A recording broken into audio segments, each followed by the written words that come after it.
प्रणाम नमस्ते। दोस्तों।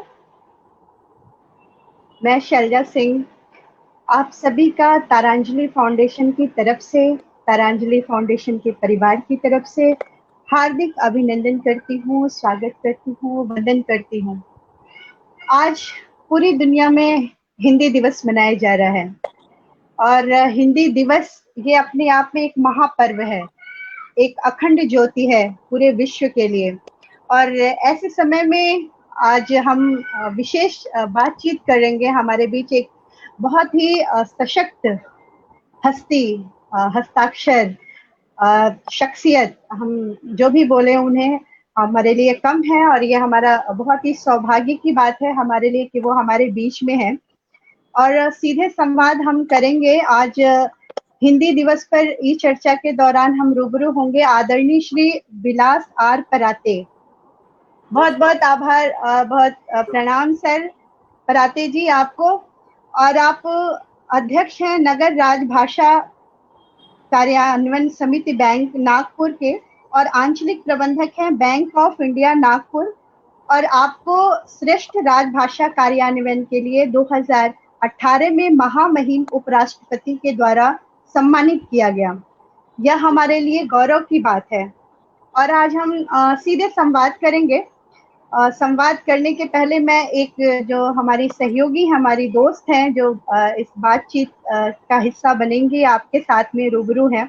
हमारे बीच हैं दीप्ति मुनि जी, जो पिछले 17-18 वर्षों में, नमस्कार दीप्ति। और नमस्ते। ये बॉम्बे से हमारे बीच जुड़ी हुई हैं। इनके दिल में भी, इनके हृदय में भी बहुत सारे प्रश्न हैं। आज हिंदी दिवस के लिए आपसे हम बहुत सारे प्रश्न करेंगे, क्योंकि उन प्रश्नों से बहुत बहुत से प्रश्न बन जाते हैं। तो आज हम बहुत सारी चर्चा करेंगे। और दीप्ति 17-18 वर्षों से कॉर्पोरेट जगत में के साथ काम किया है इन्होंने, और अभी सोशल मीडिया, इंटरनेशनल लेवल पे सोशल मीडिया में ये मार्केटिंग कर रही हैं इंटरनेशनल लेवल पे। और अभी ये एंकर भी है बहुत अच्छी, और इस समय एंकरिंग करती हैं सत्यम आनंद जी के पेज से, ये जो बहुत बड़े सिंगर हैं। अनूप जलोटा जी के शिष्य हैं, कुछ सलाहियत उन्होंने जगजीत सिंह जी से भी लिया। तो मैं बहुत बहुत आभार करती हूँ हमारे मुख्य अतिथि जी विलास जी का। और दीप्ति आपका भी जी, बहुत बहुत स्वागत बहुत है। धन्यवाद। बहुत बहुत शुक्रिया शैलजा और मैम, और बहुत बहुत स्वागत है पराते सर आपका। Thank you. बिल्कुल, बहुत अच्छा लग रहा है। और हमको लगता है कि हमारी जो बातचीत होगी वो बड़ी सहज और सरल रहेगी, ताकि हम लोग सीधे, जो आम आदमी है, जो समाज का, जो हिंदी, क्योंकि हम सब अपने दिल में हिंदुस्तान तो रखते हैं, चाहे वो हम हिंदुस्तान के रहने वाले हों या हम कहीं विदेश में रहने वाले हों, सबके दिल में, जो जिसके दिल में भी हिंदुस्तान है, जिसके दिल में हिंदी है, उसके दिल में हिंदुस्तान है। तो हम आज हिंदी की बात करेंगे। और ऐसे में अगर जो हमारे हिंदी के पितामह कहे जाते हैं, भारतेंदु हरिश्चंद्र जी, अगर उनको ना प्रणाम किया जाए, ना याद किया जाए, उनका वंदन ना किया जाए उनकी पंक्तियों से, कि निज भाषा उन्नति अहे सब उन्नति को मूल, निज भाषा उन्नति अहे सब उन्नति को मूल, बिन निज भाषा ज्ञान के मिटत नहीं को शूल, बिन निज भाषा ज्ञान के मिटत नहीं को शूल।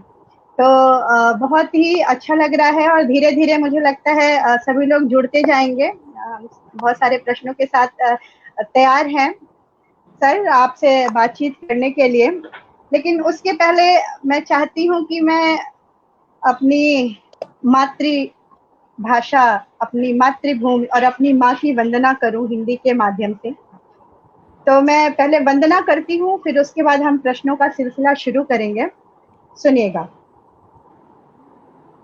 जनगण मन की अभिलाषा का हम वंदन करते हैं, जनगण मन की अभिलाषा का हम वंदन करते हैं, निज मातृभूमि और भाषा का अभिनंदन करते हैं, निज मातृभूमि और भाषा का अभिनंदन करते हैं। और बंद सुनिएगा। जिस माँ की छाव तले हमने अपनी आंखें खोली, जिस माँ की छाँव तले हमने अपनी आंखें खोली, पले बढ़े जिसके आंचल में हमने सीखी बोली, पले बढ़े जिसके आंचल में हमने सीखी बोली, उस माँ की खातिर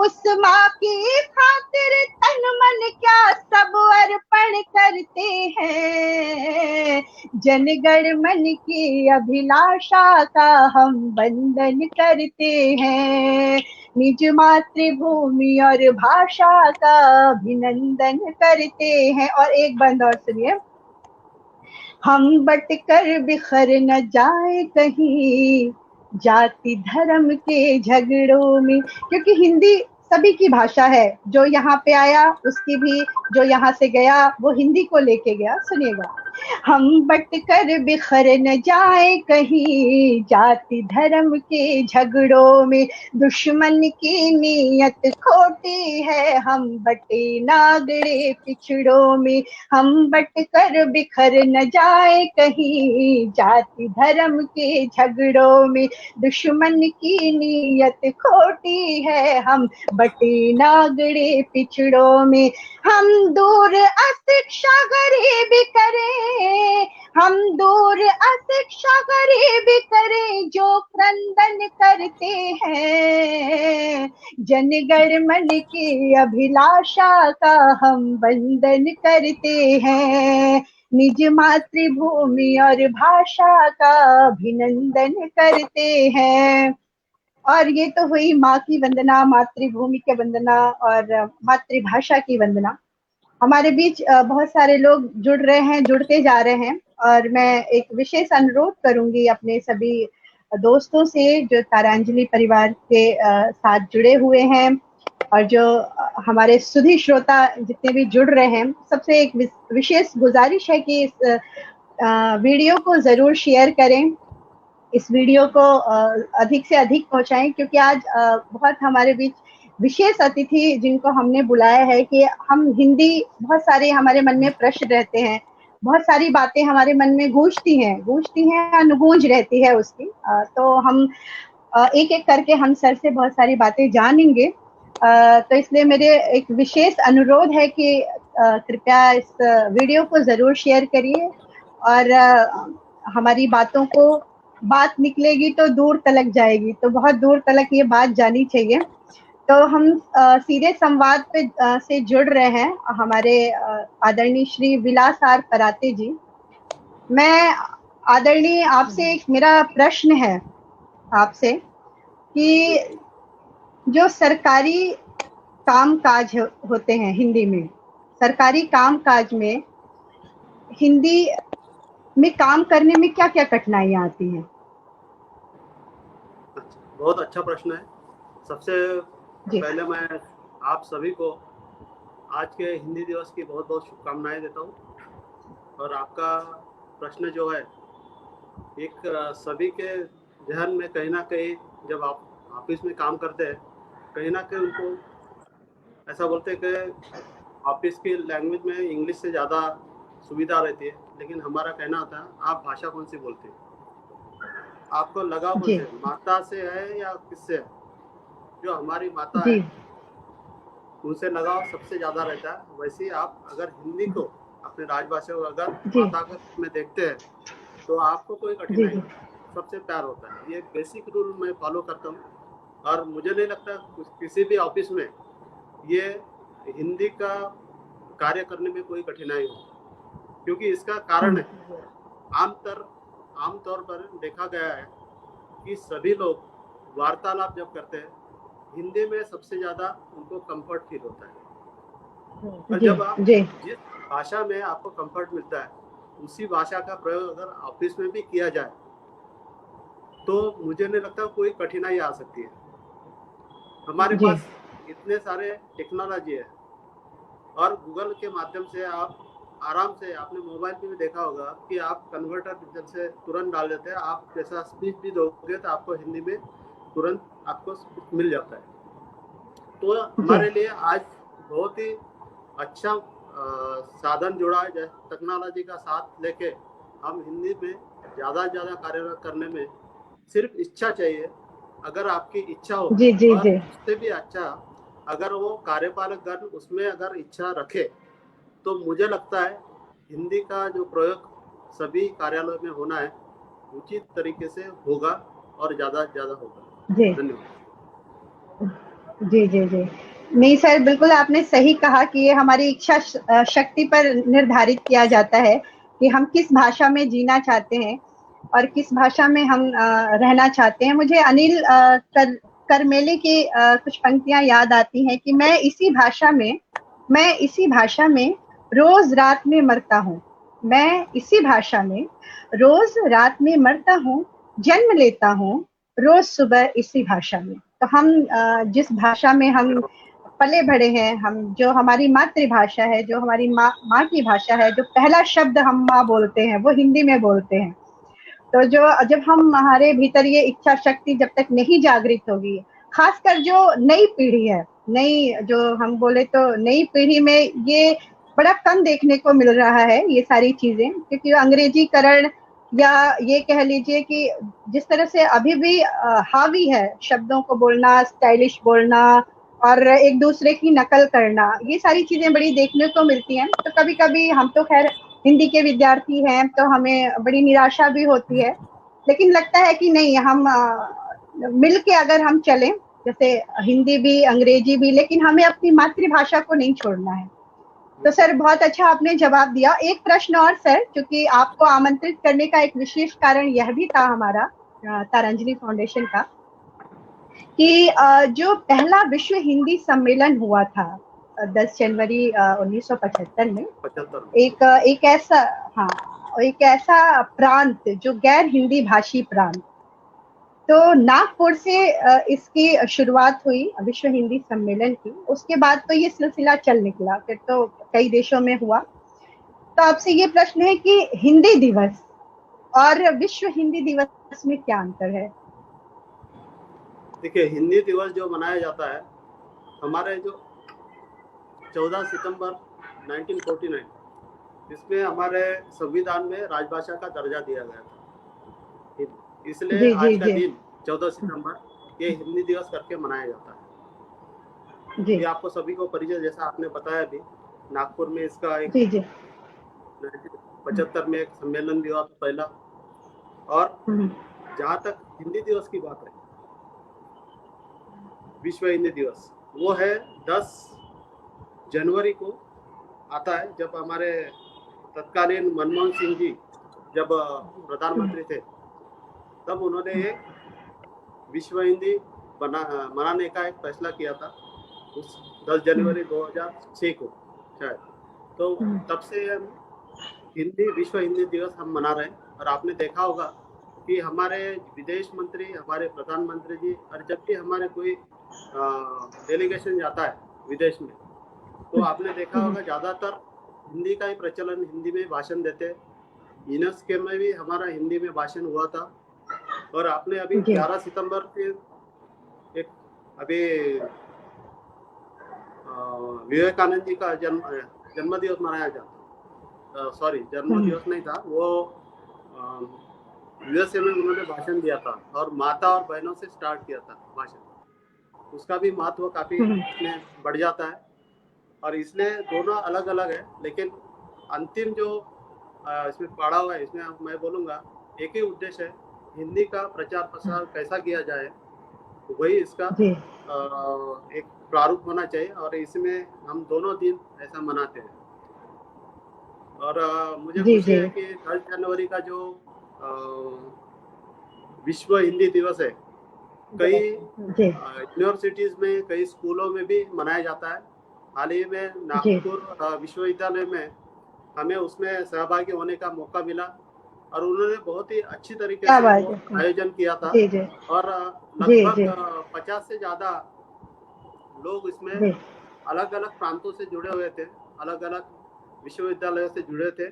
और कार्यक्रम 3 दिन का कार्यक्रम था, बहुत ही सफल आयोजन नागपुर विश्वविद्यालय ने किया था। और हमारे राजभाषा नराकाश जो है यहाँ का, उन्होंने उसका काफी सपोर्ट किया था। और एक नागपुर के विशेष महत्व यह है कि यहाँ के सभी लोग, सभी कार्यालय के लोग ज्यादातर हिंदी में बात करते हैं और हिंदी सुचारू रूप से यहाँ पे, और हमारे जो नराकाश के जितने भी मेंबर्स हैं वो काफी इसमें सहयोग देते हैं। इसलिए 10 जनवरी का जो प्रोग्राम रहता है वो काफी मायने रखता है नागपुर के लिए। और आज का दिन जो है, इस 14 सितंबर का भी कार्यक्रम हमारे कोविड के चलते हुए काफी हमें एकदम शॉर्ट बेसिस पे करना पड़ा, लेकिन हर साल ये कार्यक्रम बड़े जोर शोर से होता है। आपने देखा होगा, हमारे फेसबुक पेज भी बनाया नराकाश से, उसमें देखते होंगे आप, काफी सारी एक्टिविटी गतिविधियां होती है इसमें। और एक अच्छा मौका मिलता है सभी कार्यपालकों से भी मिलने का और हिंदी का प्रचार प्रसार करने का ज्यादा मौका। मैं ये समझता हूँ आज का दिन का प्लेटफॉर्म लेके सभी ने अगर एक प्रार्थना की कि हम हिंदी का प्रचार प्रसार करेंगे, और प्रमुख तौर पे जब कार्यपालक गणों से एक आग्रह किया जाता है, वो अगर सुचारू रूप से इसमें अपनाए, तो मुझे नहीं लगता कि कोई भी अपने भाषा का कोई भी कठिनाई आ सकती है। इवन आप केरला में भी, जहाँ से मैं लगातार उनको फीडबैक देते रहता हूँ, श्रीधर जी है हमारे, हमेशा हर 15 दिन में मेरे से जुड़ते रहते हैं और मेरे सुझाव पूछते रहते हैं। तो मैं उनको लगातार ये होता है, आपका जो दक्षिण भारत है ये भारत का अंग है और हिंदी का अंग है, हमारे हिंदुस्तान का अंग है। तो हमने इस प्लेटफॉर्म से कम हिंदी का प्रचार प्रसार करना चाहिए, और आज का एक बहुत सही मौका है कि ये कार्यक्रम आपने आयोजित किया। धन्यवाद। जी सर, बहुत अच्छी बात आपने बताई।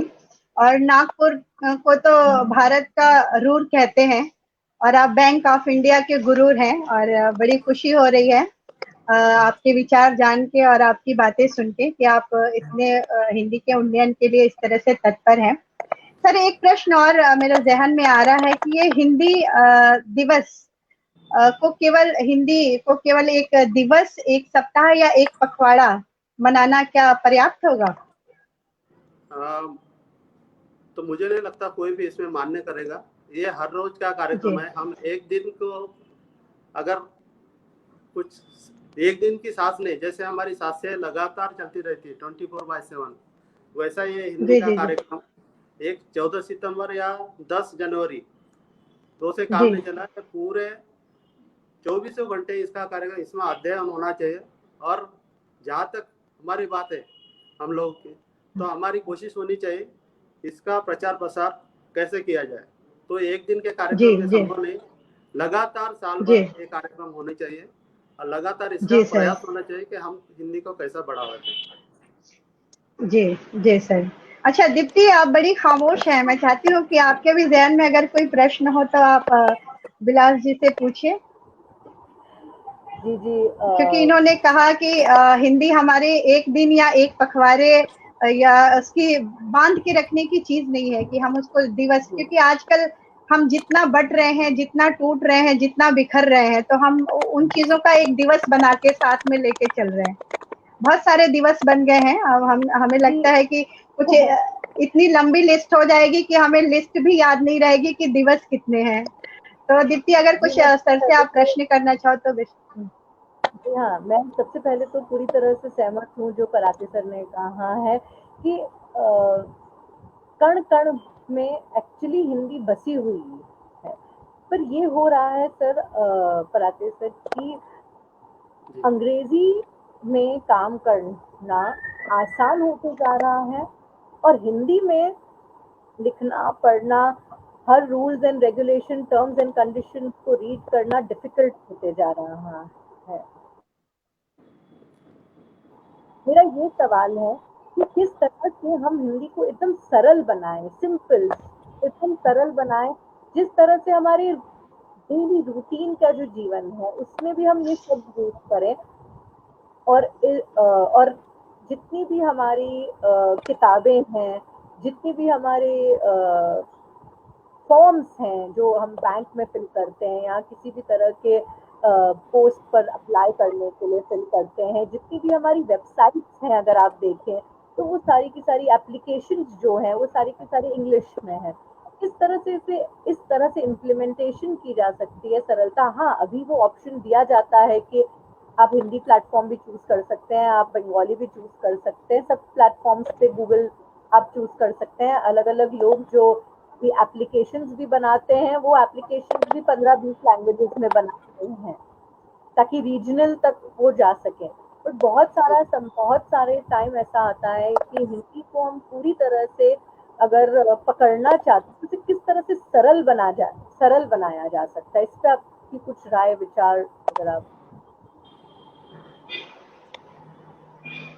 देखिए मैडम, इसको दीप्ति मैडम आपका ऑब्जर्वेशन सही है कि काफ़ी कठिन है जब लीगल डॉक्यूमेंट कोई होता है उसमें जब एग्जीक्यूशन करते हैं, बैंक भी पर्टिकुलरली बोल रहा हूँ, उसमें काफ़ी कठिन आ जाते हैं। ठीक है, लेकिन एग्रीमेंट जो बनाते हैं वो जो लैंग्वेज है इंग्लिश में बनी रहे, लेकिन उसके साथ जो हमारा बाकी कार्य है वो पूरा हिंदी में संभव है। जैसा कि गूगल ट्रांसलेटर होता है, आप अगर हम बहुत यहाँ पे बड़े जोर शोर से यहाँ यूज़ करते हैं हमारे बैंक ऑफ इंडिया में, और आपने साइट में देखा होगा हमारी, आपको हिंदी में चाहिए कौन सी भाषा में चाहिए वो साइट भी खुलती है, लेकिन जहाँ पे आप लिंक दिया जाता है एक डॉक्यूमेंट होता है, एग्जीक्यूशन ऑफ डॉक्यूमेंट या तो कोई लीगल डॉक्यूमेंट, वो अभी इंग्लिश में ही होता है।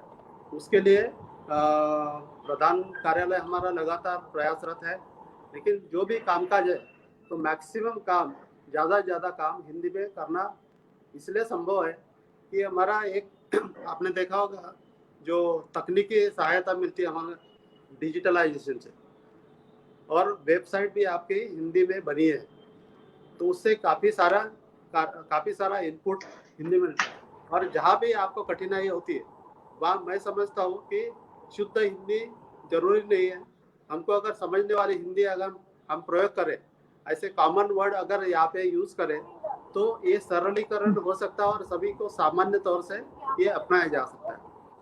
कहीं ना कहीं शुरू में रुकावट आई थी, लेकिन उसके बाद हमारे गृह मंत्रालय ने भी समझा कि हिंदी को अगर सुचारू रूप से आपने इसमें वास्तव में कार्य पद्धति में लाना है तो आपके कुछ शब्द जरूर इसमें डालना पड़ेगा। जो भी शब्द है लोकल लैंग्वेज के होते हैं या इंग्लिश के भी है, अगर जो सहजता से हमारे जहन में, जैसा एक मेज बोलोगे तो कोई समझेगा नहीं, लेकिन टेबल बोलेगा जरूर समझ जाएगा। सही बात है, सही बात। जो कई शब्द है सबके समझ में जो आता है वही भाषा है मैं समझता हूँ, और वो हमारे हिंदी में कार्य करने के लिए जरूर मददगार साबित होगी। और सभी को मेरे ख्याल से, जो आपने जैसा बोला नई पीढ़ी के बच्चे, लेकिन आपको बता दूं नई पीढ़ी के बच्चे, आपको लगता होगा मैं आईटी पुणे में रहा हूँ, 90% लोग हिंदी में बात करते हैं। अच्छा। इंग्लिश और हिंदी में बात करते हैं, मिक्स होता है, लेकिन हिंदी में वो प्रिफर करते हैं इसलिए कि उनको कंफर्ट ज़्यादा मिलता है, ज़्यादा आसान तरीके से अपनी बात रख पाते हैं। तो मैं समझता हूँ अपने कार्यालय में ये बात आती है और मुझे नहीं लगता कोई इसमें कठिनाई हो, क्योंकि हम तकनीकी सहायता लेकर अगर आपका हिंदी का प्रयोग कार्यालय प्रयोग में लाते हैं तो मुझे कोई कठिनाई इसमें नजर नहीं आती। जी जी, नहीं बिल्कुल सही कहा। जैसे रंगों के मिलने से खिलता है वसंत, जैसे रंगों के मिलने से खिलता है वसंत, वैसे भाषाओं की मिश्री बोलती है हिंदी। तो हिंदी तो अब ऐसी हो गई है कि पूरी तरह से घुल मिल जाती है, जैसे दूध पानी में घुल जाता है, पानी में दूध घुल जाए, बिल्कुल वैसे ही हिंदी हो गई है हमारी। लेकिन ये जो अभी आपने कहा कि आप ITN रहे हैं और इस तरह से आप बता रहे हैं हिंदी में, लेकिन हम दिल्ली का जो कल्चर देखते हैं हमारे यहाँ, तो चाहे ये नए बच्चे जितने भी आते हैं निकल के आते हैं, तो बस दिल्ली की मैं बात बता रही हूँ, ये दिल्ली में तो बिल्कुल इंग्लिश ही बोलना है, या इंग्लिश थोड़ा स्टाइलिश है तो वो हम आम भीड़ से अलग है, वो कुछ एक्स्ट्रा है। मतलब इतना ज्यादा यहाँ पे इसका प्रभाव है, जबकि ये देश की राजधानी है और हम तो कई प्रांतों में हम लोग जाते हैं, देखते हैं, लेकिन बस दिल्ली पे ये प्रभाव कुछ ज्यादा दिखता है, जबकि यहाँ पर ऐसा नहीं होना चाहिए। अच्छा सर, एक और प्रश्न है हमारा। एक और प्रश्न मैं आपसे करना चाहूंगी कि जो ये नगर राजभाषा कार्यान्वयन समिति का गठन का उद्देश्य क्या है? हाँ, क्योंकि ये बहुत सारे लोग जानना चाहते हैं और हमारे मन में ये रहता है कि आखिर ये विभाग करता क्या है, इसका क्या काम है? देखिए, इसका मुख्य उद्देश्य क्या है मैडम, जहाँ पे भी सरकारी कार्यालय 10 से ऊपर कार्यालय है जो भी नगर में, उसका एक प्रचार प्रसार, हिंदी के राष्ट्रभाषा प्रचार प्रसार के लिए एक समिति गठित होती है और उसका एक ही उद्देश्य रहता है कि इसका राष्ट्रभाषा का कैसा प्रचार प्रसार हो हमारा, और हमारे कार्यालय कामों में इसके ज्यादा से ज्यादा प्रसार कैसा हो, और इसके माध्यम से आप हर एक को एक ही उद्देश्य कि इसका प्रचार प्रसार बढ़ाना है और इसके लिए नए नए कार्यालय को जोड़ना है और ज्यादा से ज्यादा लोगों तक ये बात पहुंचानी है कि राजभाषा में कार्य करने के लिए प्रेरित करना है। दूसरा क्या होता है कि अलग अलग आपने देखा होगा नगर में काफी कार्यालय होते हैं, लेकिन आपस में मेल मिलाप कभी होता नहीं उनका, तो ये एक मंच में भी अच्छा समझता हूँ, इस माध्यम से लोग जुड़ते हैं और अपना वार्ता विलाप होता है, उससे काफी एक संयुक्त मंच बनता है और उससे क्या होता है कि आपस में जो भी कठिनाई आते हैं राजभाषा की और आपस में मेल जोल करके आपको इसको बढ़ावा देना है और वो इससे साध्य हो जाता है। और इस क्योंकि आपने देखा होगा नराकास की मीटिंग भी लगभग तिमाही में 1-2 बार होती है और साल भर में कुछ ना कुछ कार्यक्रम जरूर चलता है और इसका उद्देश्य ये कि एक साथ एक दूसरे को जोड़ना और वो माध्यम होता है राजभाषा। तो मैं समझता हूँ इससे अच्छा कोई प्लेटफॉर्म नहीं है सभी कार्यालय को एक साथ जोड़ने का, और हमारा एक उद्देश्य भी साध्य होता है इससे कि जो प्रचार प्रसार करना है हमें राजभाषा का, वो इससे सहज हो जाता है। जी, अच्छा, ये जो बड़े अधिकारी होते हैं विभागों में, हेलो आवाज आ रही है सर आपको? इसकी समीक्षा भी होती है गृह मंत्रालय द्वारा, इसकी समीक्षा ही होती है और इसी बेसिस पर जो समीक्षा होती है, जो गृह मंत्रालय द्वारा इसी समीक्षा होने के बाद जो नराकास अच्छा कार्य करती है, उसी के चलते उनको पुरस्कार भी प्रदान किए थे, तो इसलिए इसका महत्व और बढ़ जाता है। जी, चलिए, आपने बहुत अच्छा आपका काम है और सबसे पहले तो मैं धन्यवाद भी दूंगी निरंजन बरनवाल जी को, जिन्होंने आपसे हमें रूबरू कराया और आपसे इतनी अच्छी बातचीत के लिए शामिल कराया। तारांजलि फाउंडेशन एक सेतु का काम किया उन्होंने। मैं सर ये जानना चाह रही थी कि जो ऑफिसर, जो बड़े अधिकारी होते हैं, वो उनका हिंदी में काम करने के प्रति क्या रवैया रहता है? जनरली जितने भी कार्यपालक गण होते हैं, एक बार मिलने पर तो तुरंत वो जरूर अपने कार्य में इसका आदान प्रदान करते हैं और हिंदी में बढ़ावा कार्य करने के लिए जरूर बढ़ावा देते। मैंने पाया यहाँ के जितने भी मेंबर थे, मैं एक इंडियन बैंक का क्लासिक एग्जांपल बता दूं। एक महोदय आए थे यहाँ पे, साउथ इंडिया से आए थे और वो इंग्लिश में बोल रहे, नराकास का कार्यक्रम था, लेकिन उन्होंने प्रॉमिस किया कि जब मैं अगला प्रोग्राम दूंगा विजया बैंक जो अगला प्रोग्राम रहेगा, तो मेरी पूरी कोशिश रहेगी कि मैं पूरे राजभाषा में बात करूंगा। और उन्होंने करके दिखाया है। जब वो राष्ट्रीय तौर पर यहाँ पे एक सम्मेलन हुआ था इंडियन बैंक का, विजया बैंक का, तब वो उन्होंने पूरी तरह 100% अपने हिंदी में बात की और इतना ही हिंदी में कविता भी पढ़ी। मुझे बहुत खुशी है कि आप एक बार जुड़ने के बाद अगर कार्यपालक चाहे तो सब कुछ बदल दे सकते हैं और अपने यही बात अपने पक्ष में हो जाती है कि जरूर हिंदी का प्रचार प्रसार करने में कार्यपालक गणों का बहुत महत्वपूर्ण योगदान बन जाता है और इसके लिए वो तत्पर रहते हैं, उसमें कोई कठिनाई नहीं आती है। जी जी जी जी सर, आपने जैसे दीप्ति ने पूछा कि कैसे सरलीकरण करें शब्दों का, भाषाओं का। जैसे अभी सिग्नल डाउन एक अंग्रेजी का वर्ड है, लेकिन हम जब उसको हिंदी में कहते हैं तो कहेंगे गमना गमन लौह पथगामिनी का पट्टम गिरता है।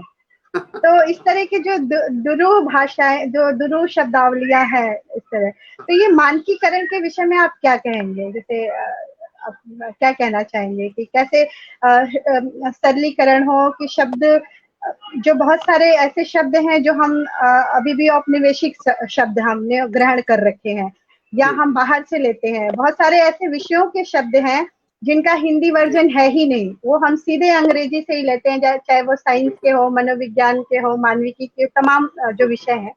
तो आप इस पे क्या कहना चाहेंगे कि कैसे कि हम खुद इजाद करें? हमारा जो संस्थान है, जो भारत सरकार के उपक्रम जो इस तरह के काम करते हैं, मानकीकरण के विशेष क्षेत्र में काम करते हैं, तो सर इस पे आप क्या कहना चाहेंगे?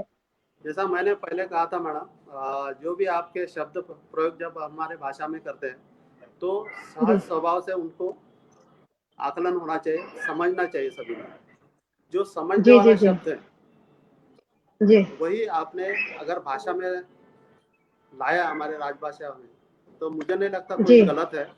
और सहजता में उसमें और जो पॉपुलैरिटी है उससे काफी बढ़ जाती है और आपको सहजता आती है कोई भी भाषा में। जैसा कोई भी अगर शब्द प्रयोग करना है तो आपको जो प्रचलित शब्द है, जैसा ट्रेन को आगगाड़ी या आगगाड़ी बोलोगे तो कम लोग जानेंगे। जी। लेकिन अगर ट्रेन बोलेंगे सभी लोग समझेंगे।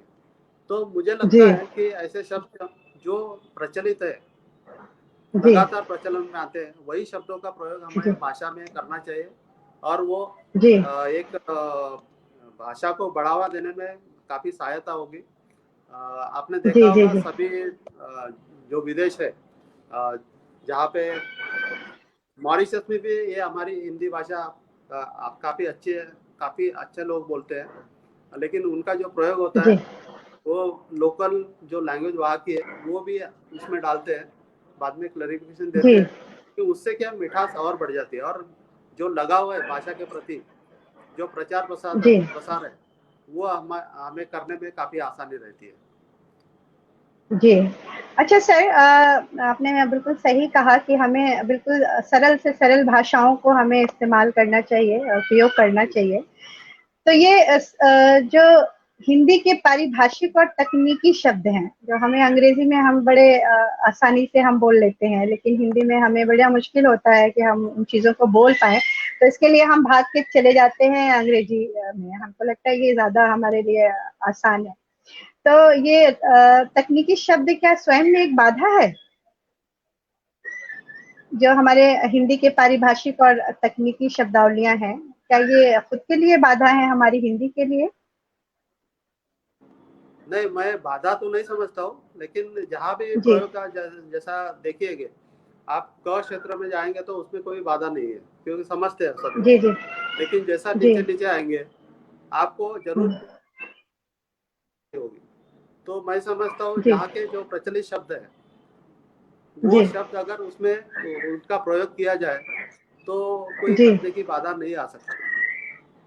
अच्छा, ये मेरा मानना है।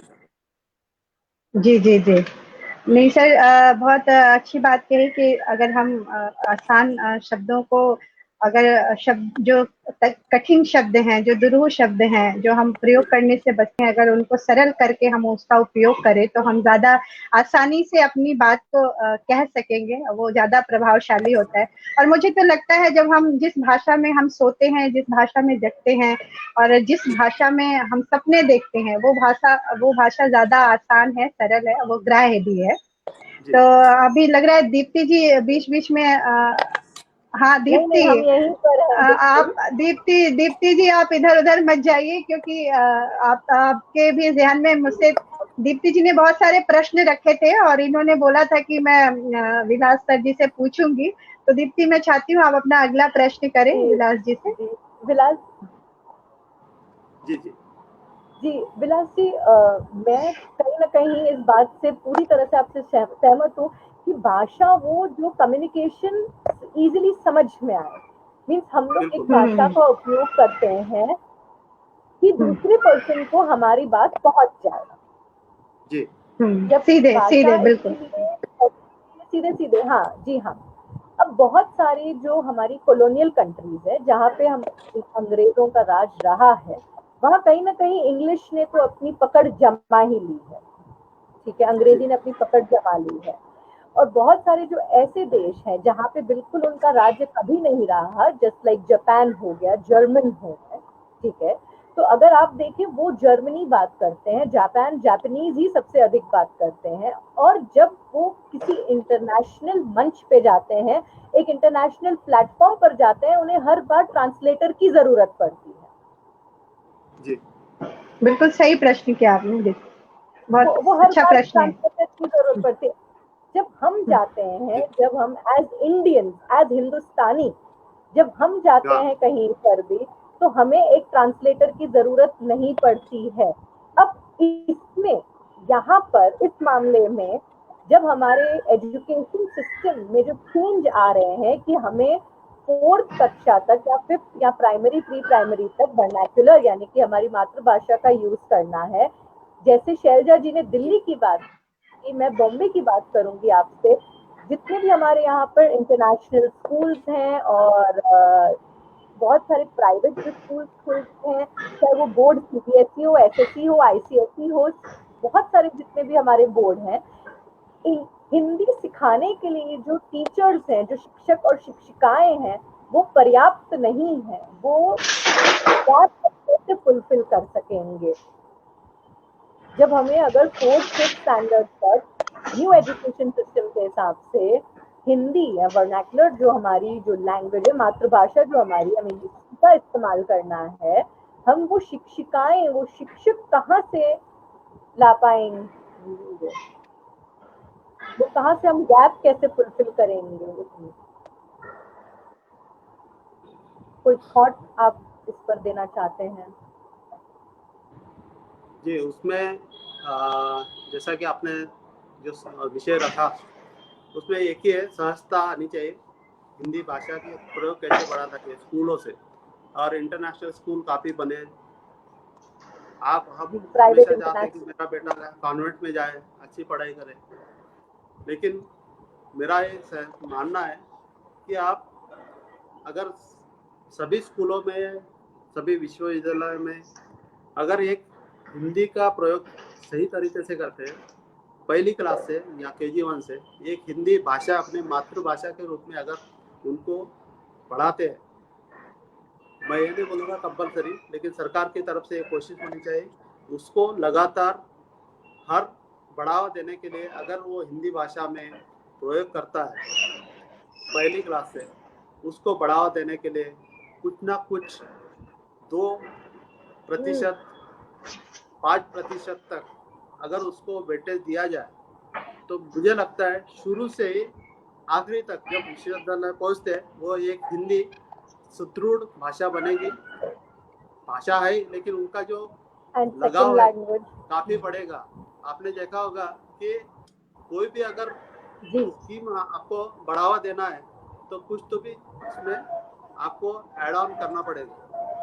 एड ऑन ये है कि कुछ तो भी वेटेज देना पड़ेगा। जैसा स्पोर्ट्स पर्सन, अगर स्पोर्ट्स पर्सन 5% उसका वेटेज मिलता है पढ़ाई में, ऐसा राजभाषा प्रयोग में अगर उसको 5%, 3% जो भी परसेंटेज आपको देना चाहते हैं, अगर वो सरकार की तरफ से ऐसा एक उसमें जोड़ा जाए, तो मुझे लगता है वो एक सही मुकाम होगा। और हम आज हिंदी दिवस मनाने का एक पन लेते हैं, वो रोज ही हिंदी दिवस मनाया जाएगा, ऐसा मुझे लगता है मेरे दिल से। जी जी जी जी सर आप पढ़ाते सर, आपका थॉट्स बिल्कुल सही है, लेकिन हम लोगों के यहाँ पर जैसे स्पेशली बॉम्बे में, मैंने दोबारा रिपीट करती हूँ सर, स्पेशली बॉम्बे में हिंदी टीचर्स की बहुत ही कमी खलती है। वो गैप हम ब्रिज नहीं कर पाते हैं। We are not able to bridge those gap, we are not able to fill the right position, मैं ये कहूँगी। तो यहाँ पे कुछ करना चाहिए हमारी सरकारों को कि प्राइवेट स्कूल को कंपलसरी एक पर्टिकुलर, जैसे टीचर होते हैं जो बीएड होते हैं, ये ग्रेड के होते हैं, जो टीचर्स का ग्रेड होता है, तो स्कूल में स्पेशली हिंदी सब्जेक्ट के लिए भी उनको ये ध्यान में रखना है कि कौन सी कैटेगरी किस तरह से वो इंटरव्यू करें और किस तरह से किस लेवल के वो टीचर्स को रखें, स्पेशली मेट्रोपॉलिटन सिटीज में ये बहुत ज्यादा ही प्रॉब्लम, या शायद बॉम्बे में तो हम देखते हैं एज अ नॉर्मल। बिल्कुल बिल्कुल। शिक्षक ये हम कहाँ से एक कैटेगरी, देखिए क्या इसमें गवर्नमेंट सपोर्ट करेगी, प्राइवेट स्कूल को सपोर्ट करेगी करने में? मेरी नज़र में उसके लिए एक ही उपाय है, हर स्कूल में, हर कॉलेज में एक सरकारी नीति बनना चाहिए कि उसमें हिंदी का प्रयोग कंपलसरी हो। कंपलसरी हो तभी ये बात बन सकती है, क्योंकि आप मैं बोलेंगे उससे काम नहीं होगा। जब ये सरकारी पॉलिसी ही आएगी कि हर ये हिंदी भाषा प्रयोग होना ही है, और उसके लिए आपको एक स्टाफ ही रखना है हर संस्थान में। जैसा आपने देखा होगा राजभाषा अधिकारी हमारे पास होता है हर बैंक में, हर कार्यालय, सरकारी कार्यालय में कंपलसरी है। वैसा स्कूलों में भी अगर ये कंपलसरी किया जाए और उसके लिए वेटेज दिया जाए तो मैं समझता हूँ, और इसका आयोजन एक क्वार्टरली आयोजन होना चाहिए कि कंपटीशन होना चाहिए बच्चों में, वाद विवाद स्पर्धा जिसको बोलते हैं हम, क्योंकि हिंदी पिक्चर हम देखते हैं तो बड़े चाव से देखते हैं। मेरे ख्याल से 90% लेडीज जो देखती होगी हिंदी सीरियल ही देते हैं। सास किसकी बहू थी, बहू किसकी सास थी, उसमें प्लानिंग चलता है, सभी हिंदी में जाते हैं। और हमें यहाँ क्यों दिक्कत है, क्योंकि हम हमारी चाव उसकी तरफ तक कंपलसरी जब तक नहीं करेंगे तब तक वो आएगा नहीं, ऐसा मुझे स्ट्रांगली मैं फील करता हूँ। और सरकार की तरफ से ये कोशिश लगातार होना चाहिए कि इनको एक सब्जेक्ट कंपलसरी, उसके लिए स्टाफ भी कंपलसरी होना चाहिए, तभी ये इसका प्रयोग बढ़ सकता है। जी पराते सर, इसके लिए मैं सच में आपके लिए 2 क्लास वो करना चाहूंगी।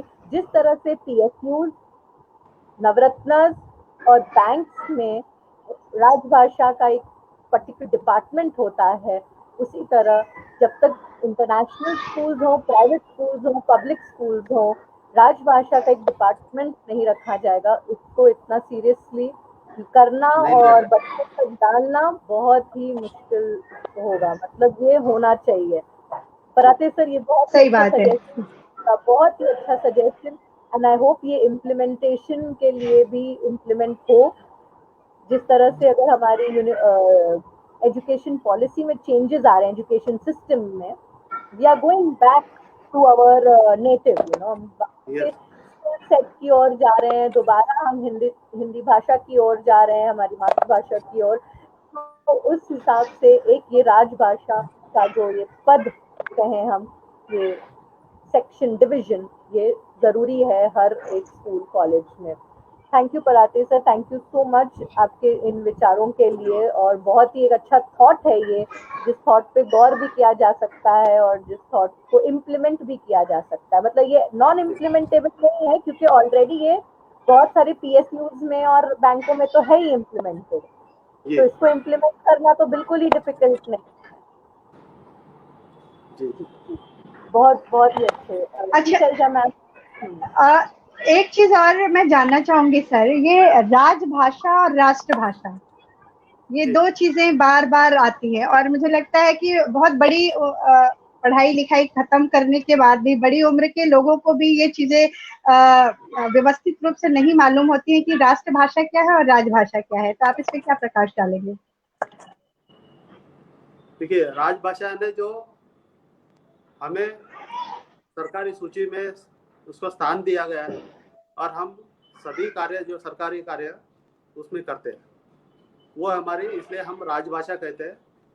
और राष्ट्रभाषा राष्ट्र की जो भाषा है जी, सभी आप जैसा आप बात कर रहे हैं जी, इसमें सहजता है, वो राष्ट्रभाषा है।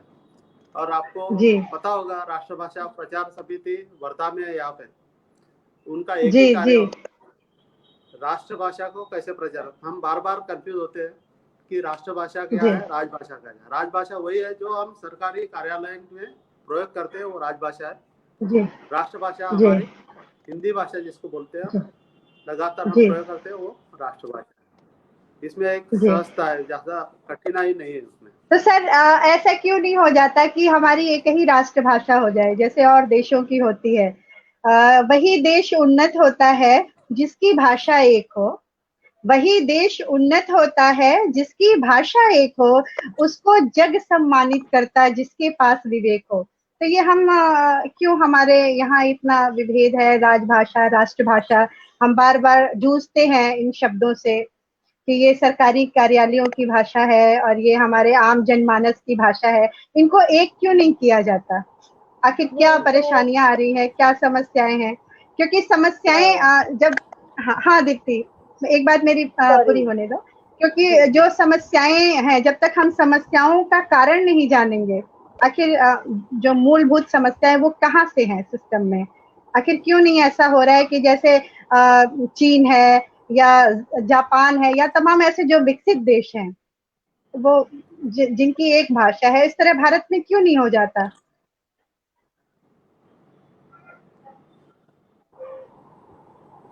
हेलो, आप कुछ पूछना चाहते हैं? जी मैं यहाँ पर शायद शैलजा मैम के इस सवाल को थोड़ा सा और ये करूँगी कि सर ऐसा तो नहीं है ना कहीं कि राष्ट्रभाषा, जैसे आपने कहा कि जो हम डेली रूटीन में हमारी जिस तरह से हम बातचीत करते हैं वो हिंदी, और राजभाषा कहीं ऐसा तो नहीं कि मतलब कार्यालयों और जो ऑफिशियल वर्क के लिए हमें जो लीगल तरह की जो लैंग्वेज यूज करनी होती है, जो इंग्लिश में भी ये दो अलग अलग हैं।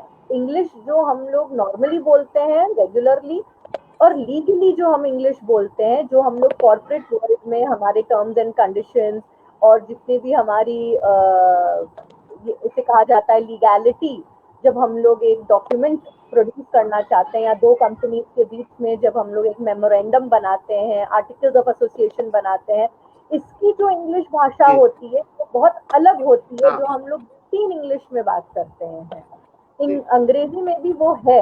तो क्या यही डिफरेंस है या शायद कोई और डिफरेंस है? Maybe I am wrong, शायद मैं गलत हो सकती हूँ पराते सर। नहीं मैडम, इसमें कोई गलत नहीं है, कोई गलत नहीं, क्योंकि आपको जब कार्यालय में कार्य करना होता है तो फ्रेमवर्क में ही काम करना होता है, और जब हम आमतौर पे बात करते हैं वो सबको समझने वाली भाषा होते हैं। बस यही डिफरेंस है, बाकी कुछ नहीं है। क्योंकि हमारे जो स्टैंडर्डाइज फॉर्मेट होते हैं उसी में हमको काम करना होता है, इसलिए वो राजभाषा बनाई है। और हमारी जहाँ तक भाषा है हिंदुस्तान की, आपने देखा होगा संस्कृति अलग अलग है हमारे विभिन्न राज्यों में, विभिन्न प्रांतों में, उसको एक जी जोड़ना एक बहुत जरूरी है। तो इसके लिए कॉमन जो हो गया वो हो गई आपकी, अगर सभी को हिंदी में कार्य करना है, कार्यालयीन कार्य, तो सभी के लिए एक ही जैसी भाषा होनी चाहिए, वो है हमारी राजभाषा हो गई। और इसी का जो गृह मंत्रालय द्वारा लगातार उसमें प्रचलन होता है वो राजभाषा है। राष्ट्रभाषा ये है, हिंदी के एक प्रति सम्मान है और सभी को बोलना चाहिए, सभी को बात करना चाहिए। हम ऐसी बात करते हैं, इसका प्रचार प्रसार जैसा विदेशों में आपने देखा होगा, इसका प्रचार प्रसार होना है। और आप जब हिंदुस्तान को एक सक्षम राष्ट्र बनाते हैं, बताते हैं, जहाँ हमारा कारोबार भी काफी लगातार एक कोविड के चलते भी हमारे दायरा और बढ़ गया, हमारा इम्पोर्टेंस काफी बढ़ गया, तो उसमें एक भाषा का एक महत्व और बढ़ जाता है कि इसके माध्यम से हमारा प्रचार प्रसार, लोगों को, बाहर के लोगों को हिंदी भाषा सीखना पड़े, वो हमारी जीत है, ये विजय है। तो इसको प्रचार प्रसार करने में हमको ये जो बढ़ता हुआ जो व्यापार है हमारा, वो सहायक सिद्ध होगा। हमारा कारोबार बढ़ाने में भी ये काफी मदद मिलेगी, यही उसकी खासियत है। आपने देखा होगा फ्रांस से हमने राफेल खरीदे थे, हमने इंग्लिश बोल के नहीं खरीदी, हमको फ्रेंच उसमें बात करनी होगी, डील भी फ्रेंच में करना होगा, तभी आपको एक फाइनल डील होगा। तो यही भाषा जो हमारे जब हिंदुस्तान की होगी तो आपके बाहर के लोगों को हिंदी सीखनी होगी, हमारी राजभाषा सीखनी होगी, तभी वो हमारे साथ डील कर पाएंगे और उनको सहजता भी होगा। आप बताइए, मैं अगर गुजरात में जाऊँ, अगर मैं गुजराती ना बोलूँ तो तो मेरे लिए वो डील अधूरी हो जाती है, क्योंकि देसी जो वहाँ की लोकल लैंग्वेज है वो मुझे जानना ही है। और इसलिए जब हमारा विदेश नीति भी यही बोलती है, आपका राजभाषा जो प्रचार करना है वो आपके माध्यम से ज़्यादा होनी चाहिए, ताकि हमारी तरफ लोग काफ़ी ज़्यादा, हम बोलते हैं ना, फॉरेन इन्वेस्टमेंट आना है। तो जब आपकी भाषा विदेशों में जब बोलने लगते हैं तो आपका महत्व और भी बढ़ जाता है। जैसा आपने हरे कृष्णा वाले देखे होंगे, आपको भजन कर रहे हैं हिंदी में, और कोई रशियन कलाकार भी हिंदी में गा रही है, इसका मतलब आपका प्रचार प्रसार सही तरीके से हो रहा है। उसको और मजबूती प्रदान करने के लिए आपको खुद को सक्षम बनाना होगा। जैसा आपने दीप्ति जी ने कहा, हमारे मेट्रोज में हिंदी के प्रति लगाव नहीं रहता, क्योंकि कहीं ना कहीं उसका हिंदी बोलेगा तो वो थोड़ा कमजोर है ऐसा माना जाता है, लेकिन ऐसा बिल्कुल नहीं है। जब ये कंपलसरी होगा तो लगातार इसका महत्व बढ़ेगा और विदेशों में भी इसका जरूर महत्व बढ़ेगा। इससे हमारा कारोबार, लगभग हमारा जो कारोबार है, विदेश नीति है, जितना भी क्या बोलते हैं, निर्यात है, आदान प्रदान होता है, उसमें भी हमारा काफी महत्व बढ़ेगा। और एक बार आप जब भाषा का प्रचलन होता है तो हमारा उद्योग भी बराबर सही तरीके से बढ़ता है, क्योंकि आप जापान जाओगे, आपको जब तक जापानीज नहीं बोलोगे तो आपको कोई पूछेगा नहीं, आपको कोई मतलब समझेगा नहीं प्रॉपर। तो आपको समझने के लिए, हमारे हिंदुस्तानी को समझने के लिए जितने भी विदेशी लोग हैं जहाँ आकृष्ट हो रहे हैं आपके हिंदुस्तान में इन्वेस्टमेंट के लिए, उनको हिंदी का प्रचार प्रसार मतलब जानना ही होगा। तो ये हमारी सबसे बड़ी जीत होगी।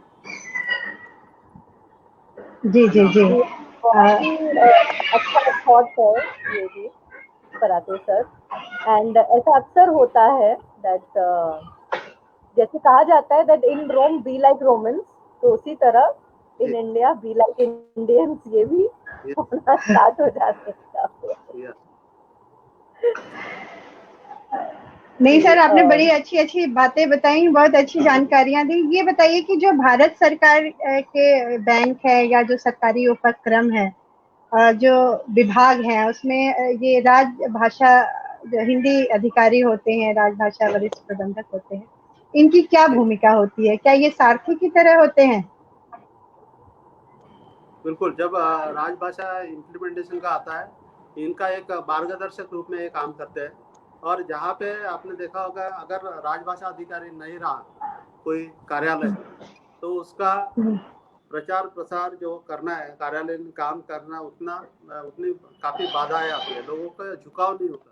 लेकिन जब वो आपको लगातार मीटिंग होती है, विवरणी देनी होती है, और आपको बोलते हैं ना, जैसा ऐसा आपको बोला जाए कि ये कर लो, तो कोई करेगा नहीं, लेकिन उसके साथ कुछ जुड़ा होगा, ये करना ही है, इसमें आवश्यक है, तो वो बात जरूर होगी। वैसा ही इनका रोल होता है, क्योंकि विवरणी करना है, लगातार ट्रेनिंग देना है उनको एक विजिट करना होता है कार्यालय में, काम का मुझे बराबर काम कर रहा है कि नहीं, और साथ में इसका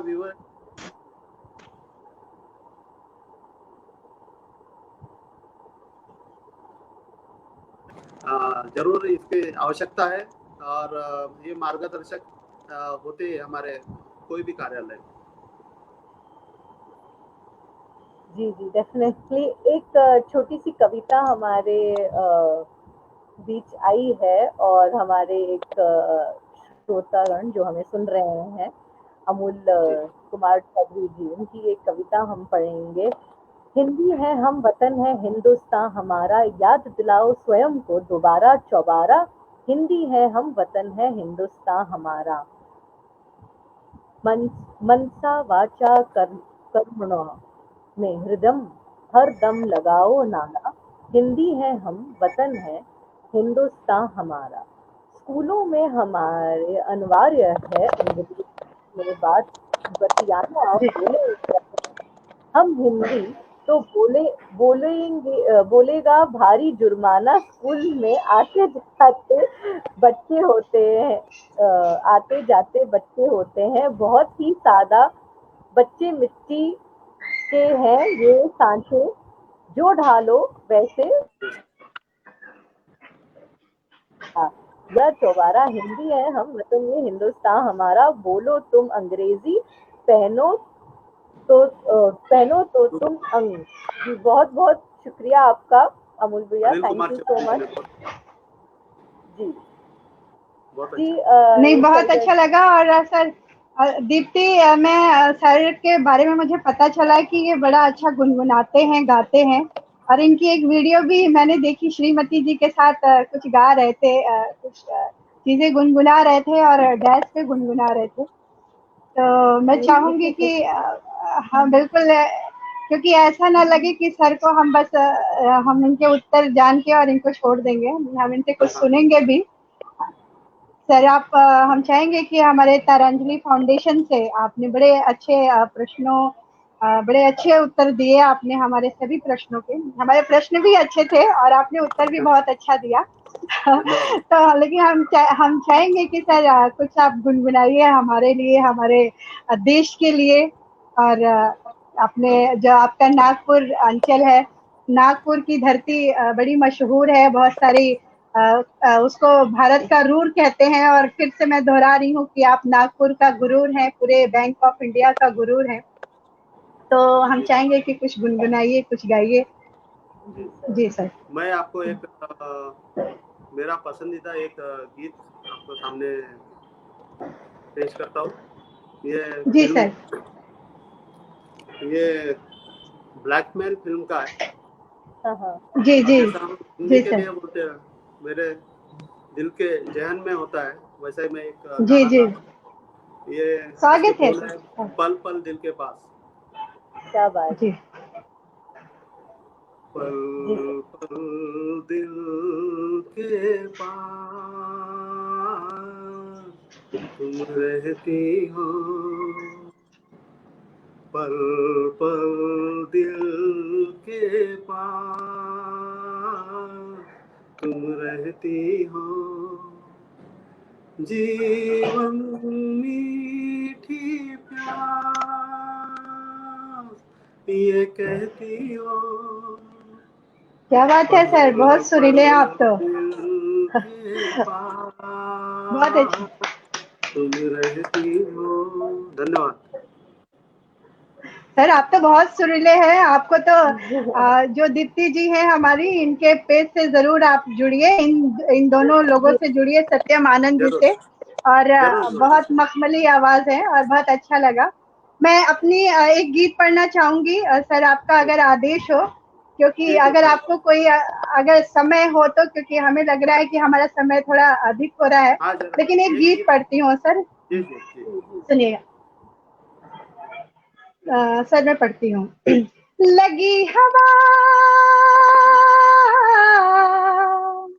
लगी हवा पश्चिम की, जब से भूल रहे पुरवैया को। लगी हवा पश्चिम की, जब से भूल रहे पुरवैया को। जाने किसकी नजर लग गई अपनी सोन चिड़ैया को। जाने किसकी नजर लग गई अपनी सोन चिड़ैया को। और बस एक बंद ही मैं पढ़ूंगी, क्योंकि आप बार बार घड़ी की तरफ देख रहे हैं। मैं नहीं चाहती कि आपका समय रुके, आपका काम रुके। अभी आप दफ्तर में बैठे हैं। एक बंद मैं पढ़ूंगी, सुनेगा सर। जनगण मन हिंदी की जय बस नारों में रह जाती है। जनगण मन हिंदी की जय बस नारों में रह जाती है। पर भाषा के महाज्वार में हिंदी क्यों बह जाती है। पर भाषा के महाज्वार में हिंदी क्यों बह जाती है। भाषा रिश्तों में खोजा है, भाषा रिश्तों में खोजा है हमने आज रुपैया को। जाने किसकी नजर लग गई अपनी सोन चिड़ैया को। जाने किसकी नजर लग गई अपनी सोन चिड़ैया को। और बहुत अच्छा लगा, आपने इतने मन से बिना घड़ी देखे हुए मुझे सुना। और बहुत ही आभार सर, आपका बहुत बहुत आभार इतने अच्छे से सुनने के लिए। आप हमारे तारांजलि फाउंडेशन में सर, तारांजलि फाउंडेशन में आपका आना हमारी गरिमा को आपने बहुत बढ़ा दिया और इसके लिए हम हृदय तल से बड़े गहराई से हम आपका आभार व्यक्त करते हैं। और साथ में दीप्ति, आपका भी बहुत बहुत आभार कि आपने अपने समय में से हमारे लिए इतना समय, इतना वक्त निकाला, क्योंकि वक्त बहुत बड़ी चीज होती है। इतना वक्त देना भी किसी के लिए बहुत बड़ी बात है। पुनः मैं सभी हमारे जितने सुधी श्रोता, जितने दर्शक, सुनने वाले, देखने वाले, शेयर करने वाले, मैं सभी का विशेष आभार व्यक्त करती हूँ। और बहुत सारे मुझे कमेंट्स तो नहीं दिख रहे हैं ज्यादा, लेकिन ये है कि बहुत सारे लोगों ने कमेंट्स वगैरह लिखे होंगे और सर को बहुत सारे लोगों ने बधाइयां भी दी होंगी, बहुत सारी शुभकामनाएं दी होंगी, उनके अच्छे कार्यों के लिए, उनके भविष्य के लिए शुभकामनाएं दी होंगी। तो मैं पुनः सभी का विशेष नमन करते हुए, वंदन करते हुए और मातृभाषा को नमन करते हुए, वंदन करते हुए आप सभी का आभार व्यक्त करती हूँ। आप सभी जुड़े हमसे और बहुत बहुत आभार आपका। प्रणाम। सभी श्रोताओं का आभार और पराते सर तुमचा आभार मानतो है। आणि Shailaja ma'am, thank you so much, बहुत बहुत शुक्रिया आपका शैलजा मैम इस टॉपिक ऑफ डिस्कशन। प्रणाम।